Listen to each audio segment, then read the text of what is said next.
جابر بن عبداللہ رضی اللہ تعالیٰ عنہ سے روایت ہے،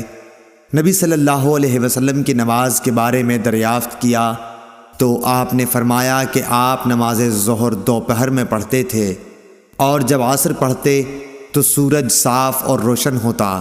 مغرب کی نماز واجب ہوتے ہی ادا فرماتے، اور عشاء میں اگر لوگ جلدی جمع ہو جاتے تو جلدی پڑھ لیتے، اور اگر آنے والوں کی تعداد کم ہوتی تو دیر کرتے،